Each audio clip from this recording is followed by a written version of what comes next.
हर्सुल तलावात 15 दिवस पुरेल इतकाच आता जलसाठा शिल्लक आहे। मृत साठ्यातून रोज 5 MLD पाण्याचा उपसा केला जातोय। महत्त्वाची बातमी आपण पाहतोय।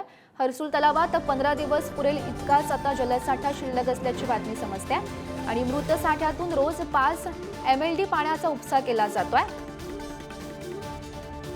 त्यामुळे या ठिकाणी पाणी टंचाईची शक्यता सुद्धा व्यक्त केली जाते। हर्सुल तलावात 15 दिवस पुरेल एवढाच जलसाठा सध्या शिल्लक आहे। संभाजीनगर शहराला पाणी पुरवठा करणाऱ्या जायकवाडी प्रकल्पात 6% कमी पाणी साठा शिल्लक राहिला आहे।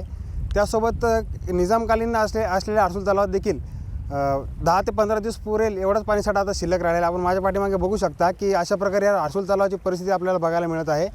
या ठिकाणी पाणी पातळी ही फुल भरलेली असायची, परंतु काही कालावधीमध्ये इथला पाणीसाठा कमी झाला आणि आता तब्बल फक्त 10 ते 15 दिवस पाणी पुरवठा होईल असा पाणीसाठा हर्सुल तलावात शिल्लक राहिला आहे। आगामी काळात जर पावसाचे आगमन हे लवकर झाले नाही तर पाणी संकटाची परिस्थिती संभाजीनगरवासियांसाठी अजूनच भयभीत करणारी असेल। आणि अशा प्रकारे आपण पाठीमागे माझ्या बघू शकता की कशा पाणी पातळीत खालावलेली आहे। हर्सुल तलावातून जवळपास 15 वार्डांना संभाजीनगरमध्ये 15 वार्डांना पाणी पुरवठा होत असतो। आता 15 दिवस पाणी पुरवठा शिल्लक असल्यामुळे 15 वार्डांची चिंता देखील आता वाढली आहे।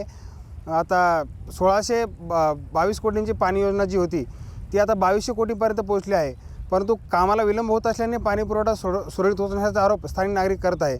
त्यामुळे येणाऱ्या काळात ही पाणी प्रश्नाची चिंता संभाजीनगरवासियांची मिटेल की नाही हे बघणं आता महत्त्वाचं असणार आहे। पुढारी न्यूजसाठी मी सुमित पवार, छत्रपती संभाजीनगर।